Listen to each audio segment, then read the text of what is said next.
has been formulated. What is a will? I think that is the crux of the matter. What is a will? A will is a testamentary statement that you make of how your estate will be shared after you have died. I will try as much as possible not to be too legalistic about it.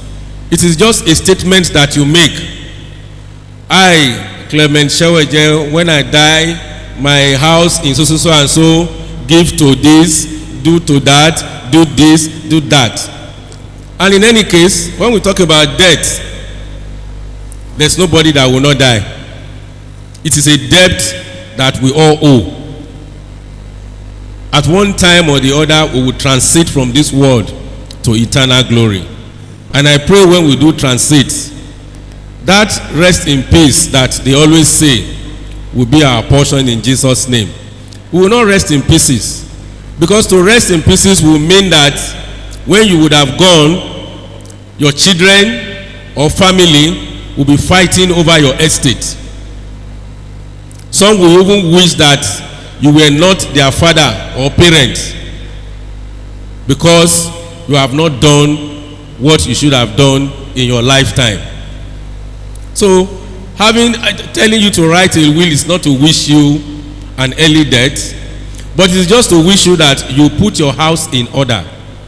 Set your inheritance in order as to who will inherit what.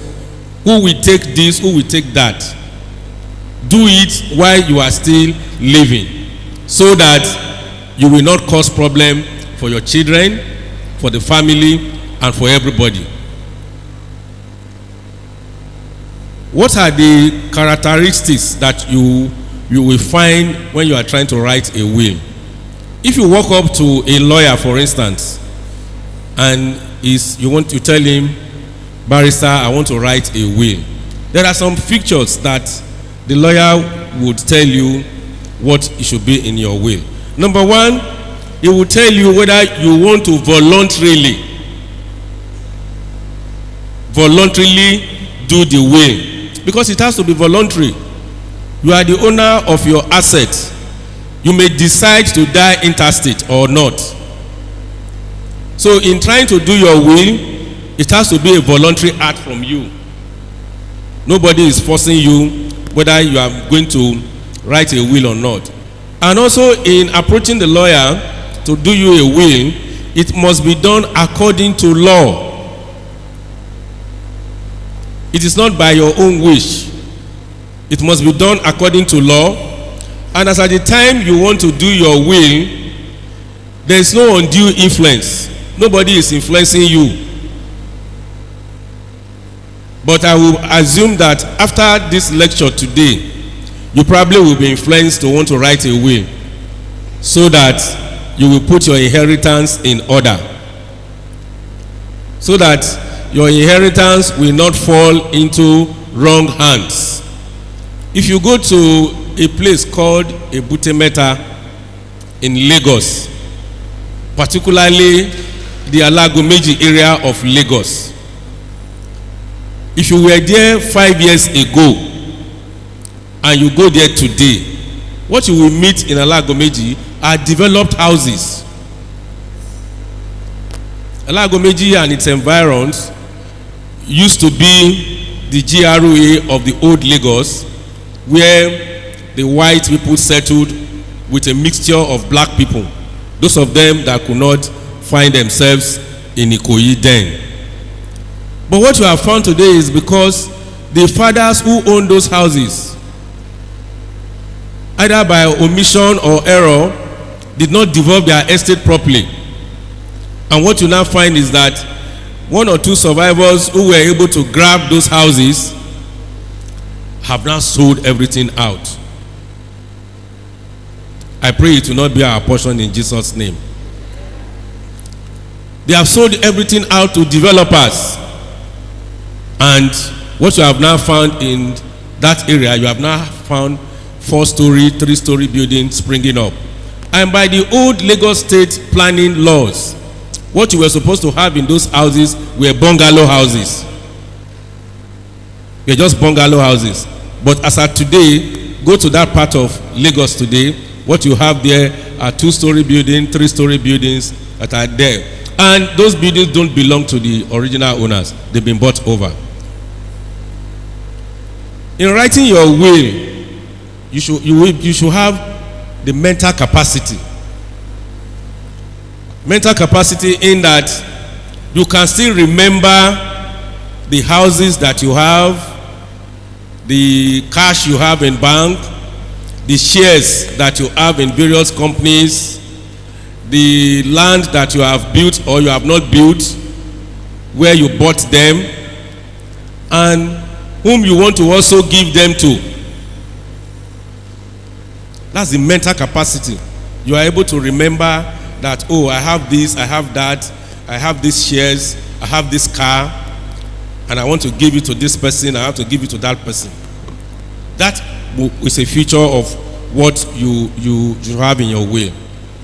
And then the will itself is only operational when the testator has died. It is not operational when you are still living. When you are no more, your bill is brought out, it is read, and then that is when it becomes operational in law. Now, who can write a will? By in law, anybody above 18 years and above is entitled to write a will. I know that somebody will ask me, what does an 18-year-old person have in wanting to write a will? An 18-year-old may also have an inheritance from a grandfather or from an uncle or from another estate that is already his own asset. And he now feels that he wants to devolve that to people. So an 18-year-old could also have an estate that he wants to give out. So anybody who is 18 and above should have a will. And this question came in my house while we were discussing this thing 3 days ago. My son asked me, Daddy, do you have a will? Now that you want to go and talk to people in the church that they should write a will. I said, yes, I have a will. I wrote my will down when I was 42 years old. And annually, periodically, I've always been reviewing it. So I will not be talking to you on what I do not also believe in. So you just have to ensure that things are put in proper perspective. What are the information that you should have in your will when you want to write a will? You should have a title. You should have a title. The estate of Mr. Clement Sheweje devolving to, I'm using myself now because I don't want to call anybody's name, and you will say, why is Mr. Sheweje calling my name? You want to make I die? I don't wish anybody dead. But let me use myself as an example. The title has to be the estate of Mr. Clement Sheweje. The lawyer will tell you what it should be. Then you should have the name of executors, because you are not going to be alive to give effect to what you have shared to people. So you should have executors, at least minimum of 2 people that will execute your intention which you have put down in that will. That intention that, oh, give this house to this person, give this car to this person, give this farmland to that person.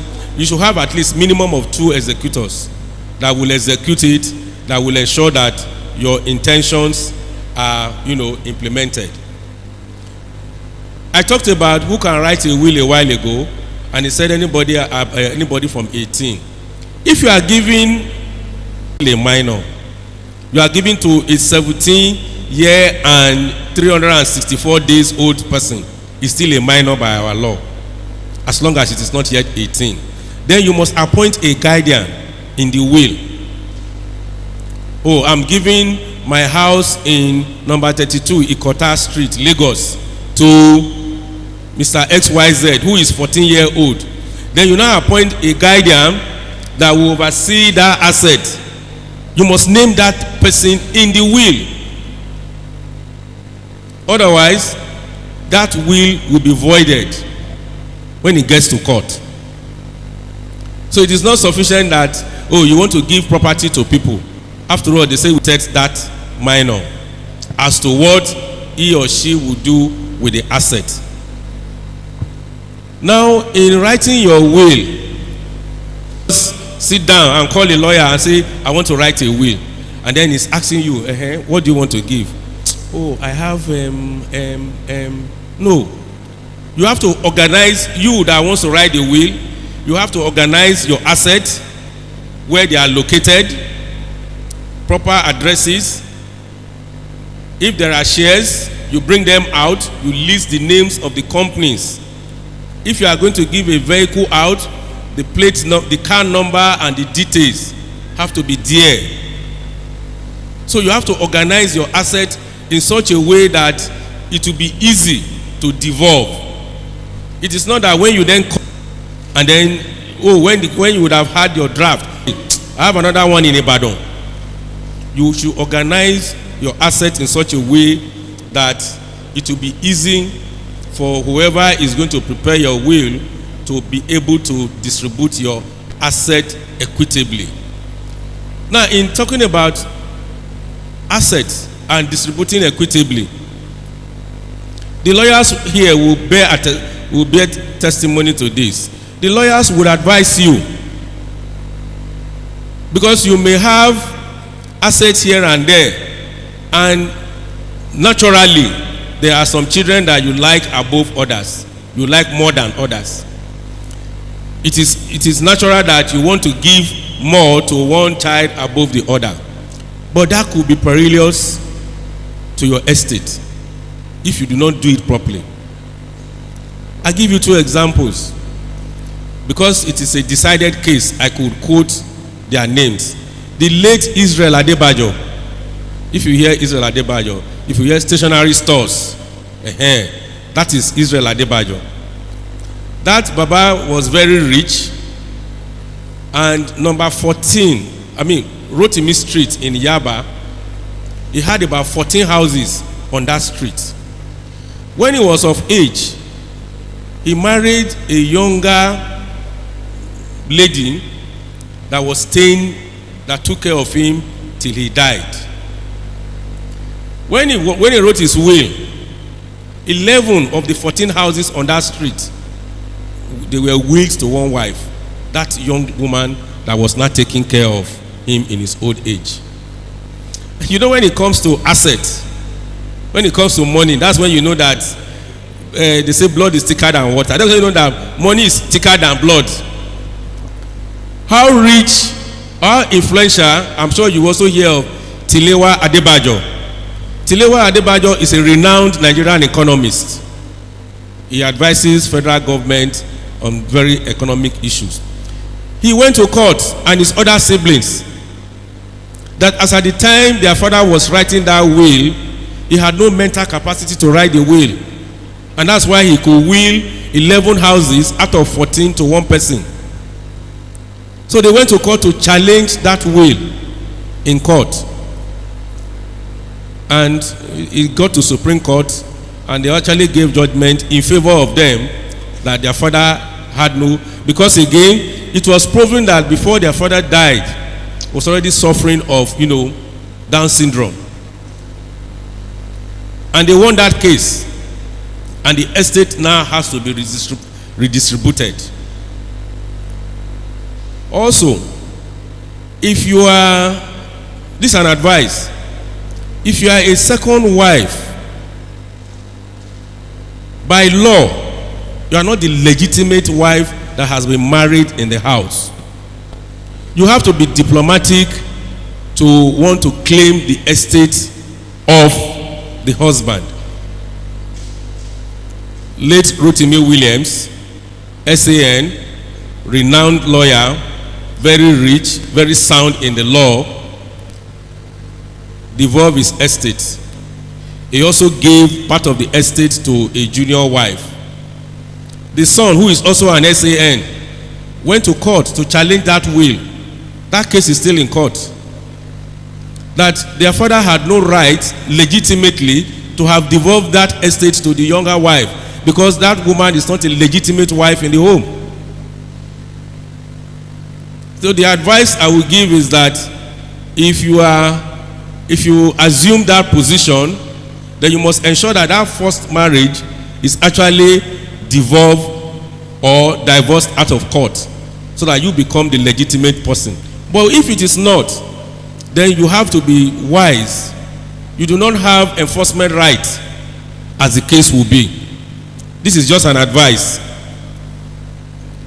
When the will is written, for it to become legal in law, there must be two witnesses that will sign the document.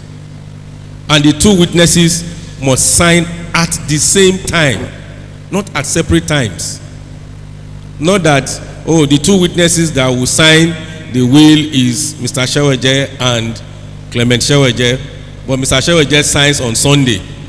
Clement Sheweje comes to sign on Tuesday. That will not be right in law.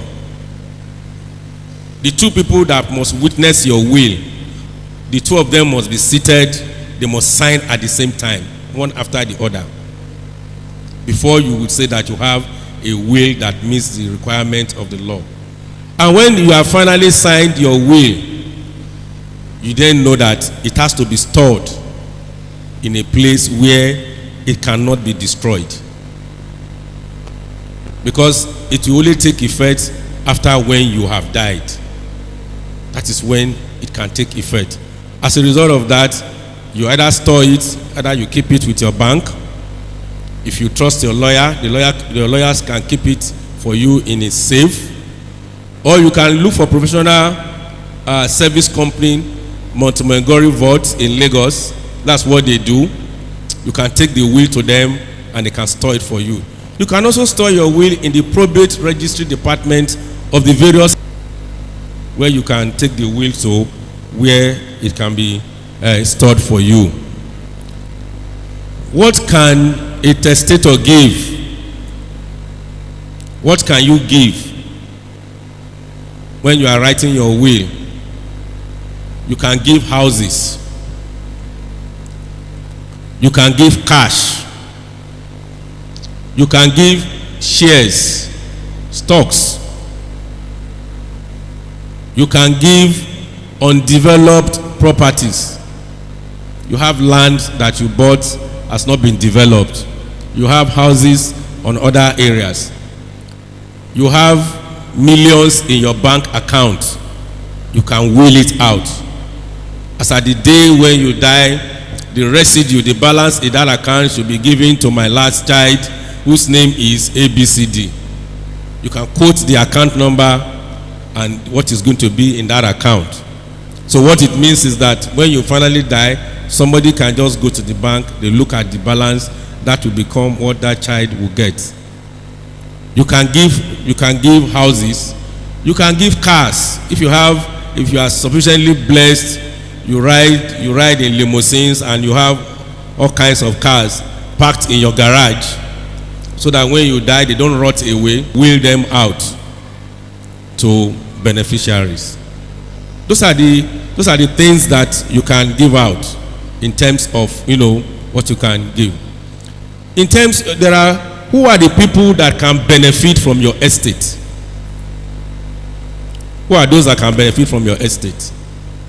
Your immediate family can benefit from your estate, which could be your direct children, by African culture, extended family members.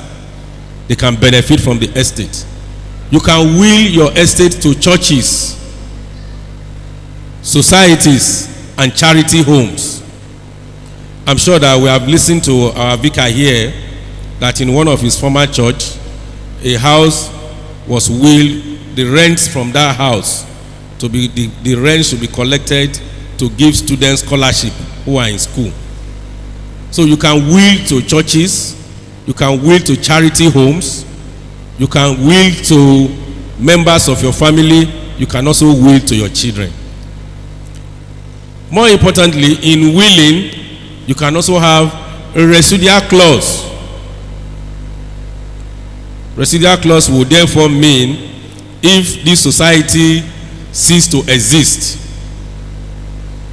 by any time they cease to exist, that estate should devolve back to your estate, and when it comes back to your estate, it should be shared among A, B, C, D, E, F.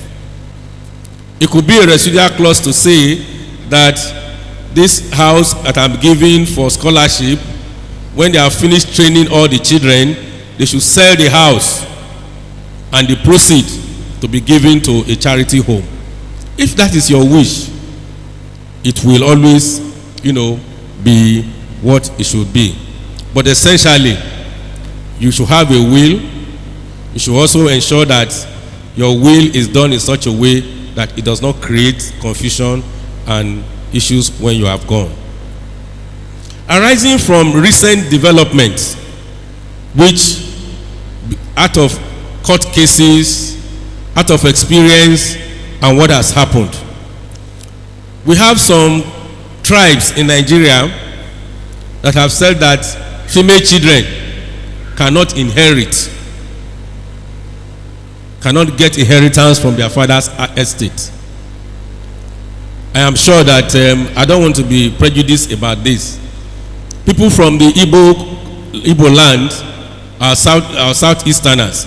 This is very prevalent among them. They'll say, the girl child is not entitled to inherit from the father's estate. And this has always gone on and on until 2014, when the Supreme Court, in a landmark judgment, in that popular case we lawyers refer to as Ukeji and Ukeji, Ukeji versus Ukeji, the lady went to court and challenged the family that she's entitled to get the inheritance of her father, and as a girl child they should also share the estate to her, from the High Court to Court of Appeal to Supreme Court.